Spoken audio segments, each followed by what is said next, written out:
আপনি পেছনে যাবেন, আমরাও যাবো। যাওয়ার পর বুঝি নাই আপনি ক্যামেরা ধরে থাকেন, যান পেছনে যান। এভাবে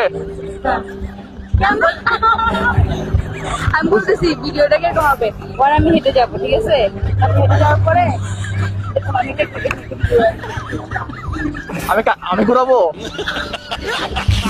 দুজন আপনি ভিডিও করে দিবেন, ও আচ্ছা আচ্ছা, বুঝছেন? আমি পিছনে যাবো। বুঝছি।